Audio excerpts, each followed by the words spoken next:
Welcome back to the Dan Patrick Show here on a Tuesday morning, where we have made Ross Finch Tucker get up and move to the other side of the set for Peter Schrager, middle initial J. Peter J. Schrager. What does the J stand for? Like a new age kid, Jordan. I feel like no one in my generation is Jordan. Like the next generation was Jordan. I was ahead of the game. Jordan. How old are you? 34. That is a weird Jordan. Right? Like, you know what? 16-year-old kids are Jordan now. But Yeah, and that was before like the Backstreet Boys. That was Yeah. before Michael Jordan. It makes no sense. A guy with the middle name of Finch can't make fun of anybody else's middle name. I'm not making It's fun Now of all him. the I just find it interesting. I don't know what your kids are named, but now all the kids are like Slade, Jagger, Chase, Blaze. Cash. You know? I know. Right.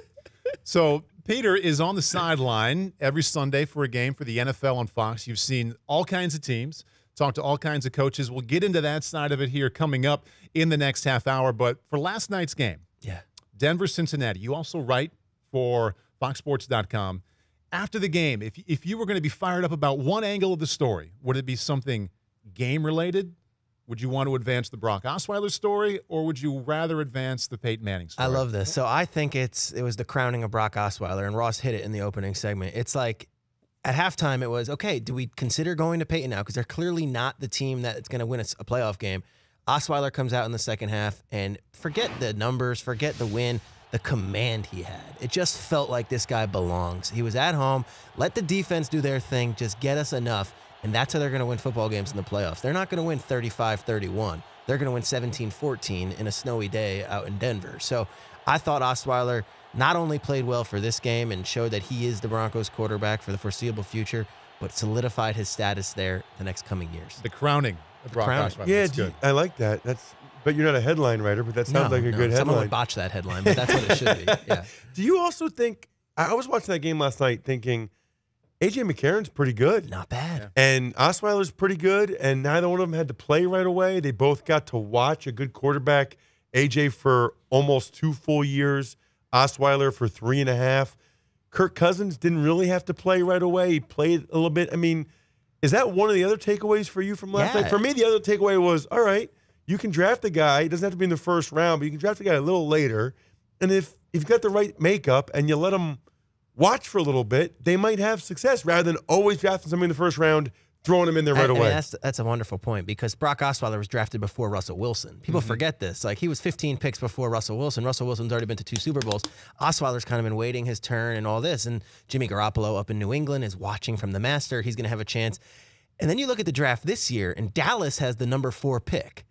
And Tony Romo doesn't have 10 years left in his career. We don't know what he's going to be. Might not have 2. He might not have 2. And I'm looking at the Dallas Cowboys and what they went through this year when Romo goes down, and now you're going through Castle, Whedon, and now Kellen Moore, who was atrocious on Sunday. And to me, it's the number 4 pick. But why not take Paxton Lynch? Why not take Jared Goff? You might as well start grooming him because it's worked. But let me ask you this, though, Peter. Yeah. There's all kinds of rumor and speculation that the Cowboys would want to trade for Johnny Manziel. I know you cover the NFC. You're on the sidelines. Do you find any truth? I mean, Jerry Jones, even this year, has referenced Manziel and how he wanted a quarterback a couple times. We haven't even talked about the new Manziel video. Maybe he posted that because he's trying to get traded at this point. I don't know. But you talk about the Cowboys taking a quarterback at number 4. Don't you think they're more likely to maybe trade for Manziel a much later pick than that? Guys, I don't think Cleveland's going to get rid of Manziel. Really? I think Cleveland likes Manziel. And now, I don't know about the head coach. I don't know who the GM's going to be next year. I know the ownership group there likes Johnny Manziel, and they think that they can win with Johnny Manziel. And I did 2 Browns games back-to-back. I did Browns-Bengals, where they lost 37-3 with Austin Davis at quarterback. And then I saw them beat the 49ers in person, and we got to meet with the team and you're around. And I come in there kind of swashbuckling, thinking I know what I'm talking about. And Joe Thomas and Dante Whitner and Josh McCown all stopped me in my tracks, and we're like, we all really like Johnny. Not as what you think, like, oh, cliche, like, Johnny's the man. And for these veterans who have been losing and dealing with all this. And last year, they didn't feel that way. No, he totally changed. And a lot of that's because Brian Hoyer's elsewhere, and it's not this crazy competition between quarterbacks.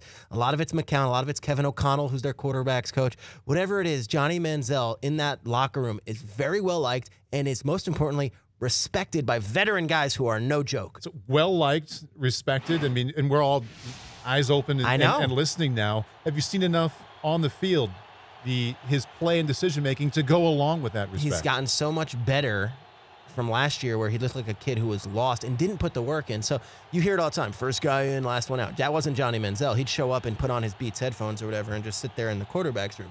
Now, though, they say he's calling McCown at 11 o'clock at night asking about coverages from a game he saw last year on film. So he's come around, he's changed.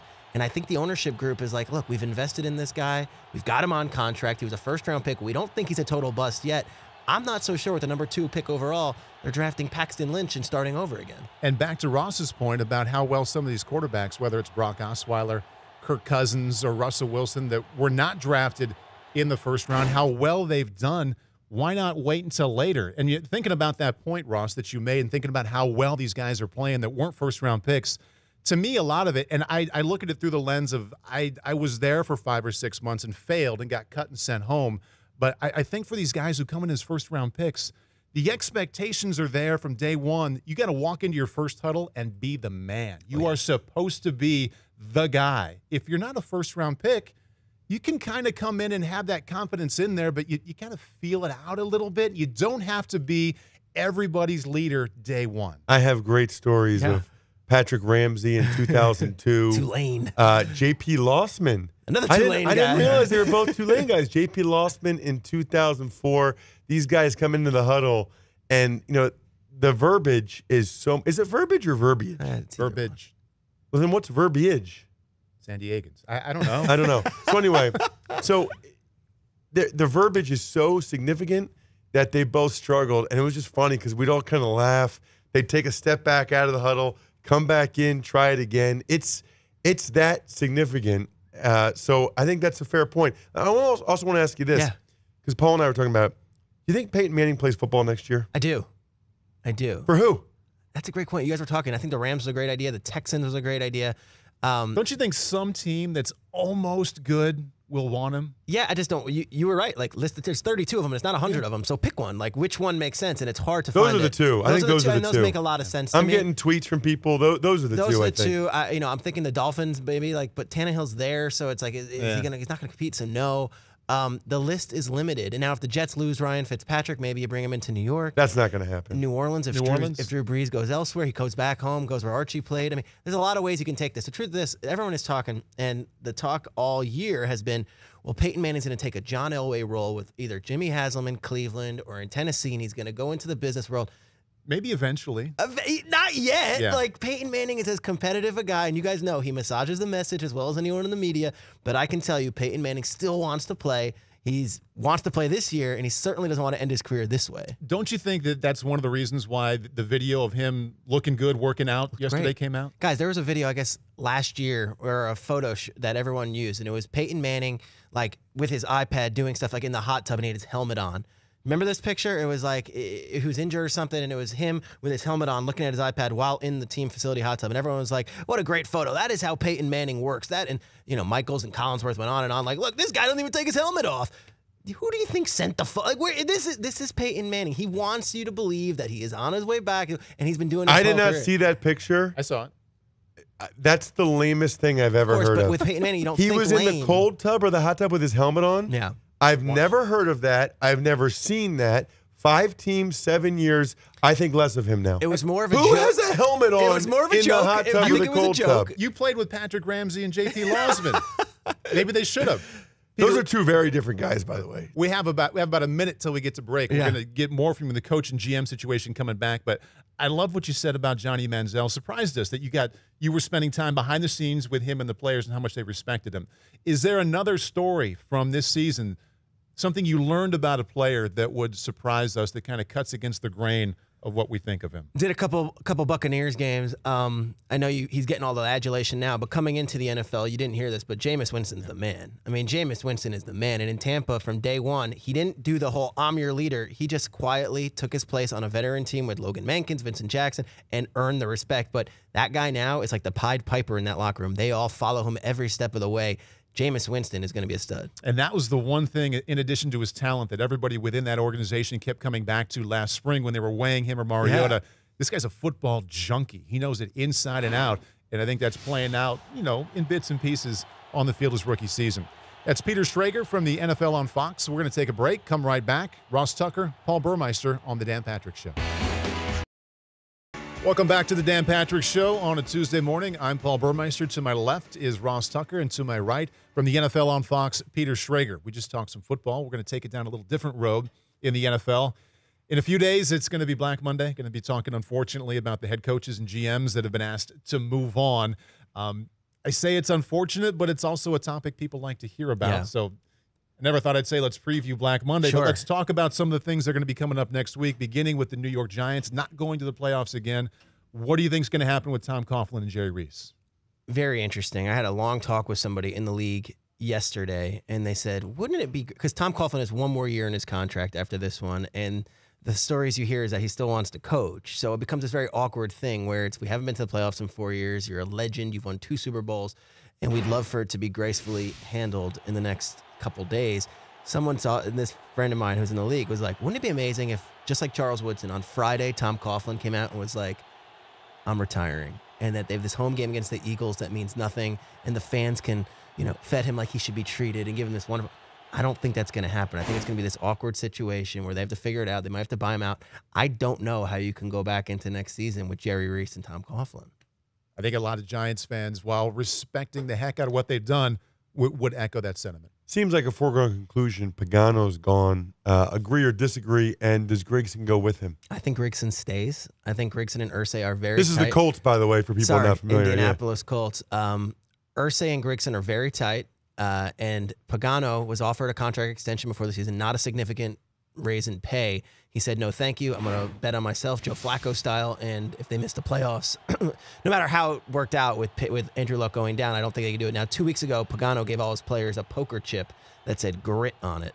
And it was before the Jaguars game. It was like, everyone is betting against you guys. If you have any grit, let's go out there. And they lost 51-16. So I think that was the end. But Pagano is as beloved a guy around this league by the players, by other coaches. If he wants to, he can coach again next year. I think a team would obviously be willing to have the interview, and I think he can win that interview. Would you see that? Would candidates see that as the it job because Andrew Luck is there? Absolutely. Absolutely. But the Grigson factor is an interesting one because a lot of these coaches, if you're going to take a job, you want to know that you have personnel decisions. And Grigson is one of these guys that wants to look at the inactive list on Sunday. Like he wants to do a little more than just pick the players. He wants to also be a voice in how the team is put together on the field. Lions, now that Matthew Stafford is saying he wants Jim Bob for life in Detroit. It's so funny. So Jim Bob has been fantastic for Matthew Stafford. The interesting thing there is that Ernie Accorsi has been hired as a consultant with the Lions. So you've got some people there in the front office that they cleaned house. They're all gone. So in comes Ernie Accorsi, and he has the voice of everybody. So no one quite knows who he's suggesting, both as GM and then as head coach. Now, Jim Bob's an interesting situation. He's 31 years old. Very well regarded. His name is Jim Bob Cooter, so you laugh. An image overhaul being James Cooter might help him a little bit, but there's Stafford's got a voice there. He's not going anywhere. If Stafford wants Jim Bob Cooter and if Stafford wants Jim Caldwell, he can have a shot. I just don't know how that will work out. I think Caldwell's likely finished in Detroit, and I think then the GM situation is very interesting, and Ernie Accorsi will be the one picking both. You talked a little bit a few minutes ago about the Cleveland Browns. Ray Farmer, Mike Payton, where's that going? Interesting one there. Payton, another guy, beloved around the league, respected. He prides himself on running game and defense, and this year they were among the league worst in both. I've heard a lot of reports saying that Payton's safe. I would say watch that one closely. I think Farmer and Payton are both on very rocky roads in Cleveland. That's Peter Schrager of the NFL on Fox. I'm Paul Burmeister. Ross Tucker sitting in for Dan today. Chip Kelly and the Philadelphia Eagles. Let's get at it one more time, boys. I think it's one of those things where Chip is not going out like this, and I don't think they want to pull the plug on it just yet after this disastrous season. It ended as badly as it could end. And what was interesting was back in March and April, they had a front office. They had guys like Howie Roseman, and they had other guys that Chip basically went behind their backs and went to the owner and said, I don't want to take personnel choices from guys that aren't me and don't know my system. So he gave him all of the power, and this is what happened. And in the process, you lose a guy like LaShawn McCoy. You lose a guy like Todd Herman, Trent Cole, guys that could probably still play football for your team.